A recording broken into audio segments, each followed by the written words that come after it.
So, if you have been following the channel for a while, or if you're a pretty well read person in general, then you might know that the philosophy of history, or the field of philosophy of history, has two main fields: speculative and analytic. The former discusses whether there is a big picture to world history. The other asks what the discipline of history is for, or what the discipline of history is meant to be. Today, we will focus on the analytic field of the philosophy of history. In other words, we will explore what issues that this field tries to address, as well as its relevance to the study of history. As in the previous posts about historical philosophy, my comments here will rely heavily on M.C. Lemon's work, Philosophy of History, A Guide for Students, which is a book that I commend to you if you would like to read it. The first major issue that we would address when asking what history is, or what the discipline of history is the following. What are the types of history? It's a legitimate question. What types of history are there? Lemon writes that there are three basic types of history. The first might be called descriptive. Descriptive history is like taking a snapshot of a particular time and place, such as describing the ruins of an ancient Roman villa or explaining what London was like in 1666.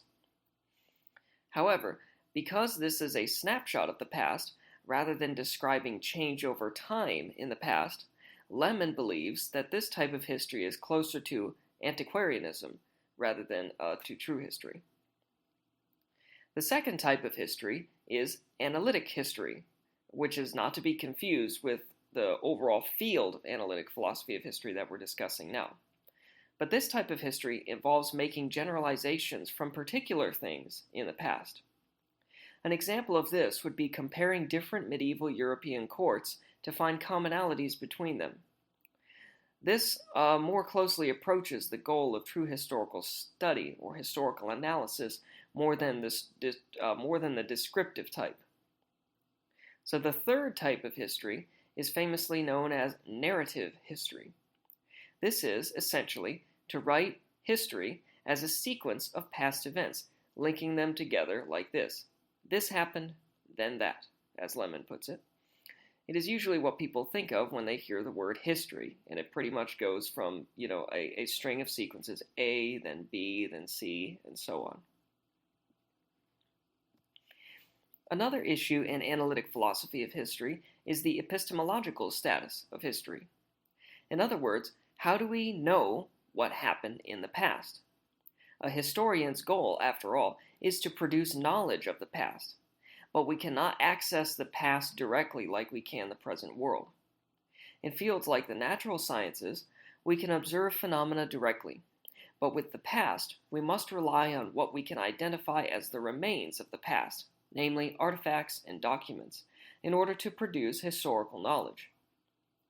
Generally, experts agree that it is possible to know something about the past. Historians use critical methods to ascertain the reliability of sources, infer the best explanations therefrom, and judge competing explanations against each other based on how well they can interpret the sources and evidence that exist. Thus, we can say that historical knowledge is one form of knowledge among many, such as philosophical knowledge and scientific knowledge. Analytic philosophy of history also involves debate about what it means to explain something historically. Some have proposed that historians should explain history as a series of causes and effects, almost in a scientific sort of way. Others suggest that to explain something historically means to uncover general laws that allow us to make sense of individual historical phenomena. Another suggestion is to say that historians explain things by writing a narrative of events that in which the events follow logically from each other. Essentially, this means that historians select events and narrate them such that readers can see how one event leads to another, almost in the form of a story, so to speak. Another discussion within the analytic field that Lemon covers in his work is the subject matter of history. This discussion is about what history as a discipline is supposed to cover. Philosophers of history and practicing historians seem to agree universally that, at the very least, history covers human events from the past. Pretty straightforward. It's not particularly difficult of a concept to grasp.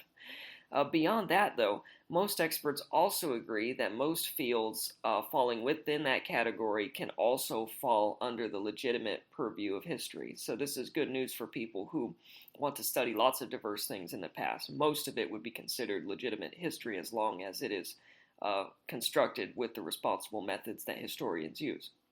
So, for instance, political and economic history have usually commanded much more attention and have existed as professional fields of study for much longer than other types of history, such as social history.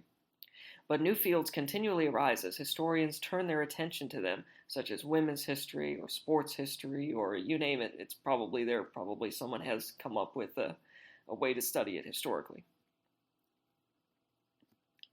The last aspect of analytic philosophy of history is the question, what is history for? Here, philosophers concern themselves with attempting to discern what the proper goal of historical inquiry is. Lemon differentiates between two goals for studying history. The first is practical motivation. A historian can do historical work in order to accomplish a goal that goes beyond history itself. A perfect example of this would be the politician who studies history so that he can argue that his positions are correct, or to win an election, or to sway public opinion in his favor, or something like that. He does history, but he's doing it for a purpose beyond history. The other goal for studying history is to do history for its own sake. Generally, historians who do history for the sake of it do history because they enjoy doing history and taking pleasure in trying to do it well. In other words, they enjoy the experience of doing it, and they want to do a good job just because it gives them a good feeling to do a good job. There is no ideological influence, whether political, philosophical, or religious, for doing history if you're doing it for its own sake. Doing history for this reason is often considered by some to be better than practically motivated historical studies because doing something for its own sake is less likely to be done for a particular agenda or something like that. However, we must also be careful to notice that someone can be practically motivated and still write better history than someone else who writes for its own sake, just by virtue of the fact that the first person could simply just be better at doing history than the other person. So MC Lemon compares studying history in a very helpful way like this. You can think of it as tending a garden. Someone can tend a garden for an external reason, such as impressing his neighbors, or he can do gardening for its own sake because he likes the experience of doing it. The same is true with history.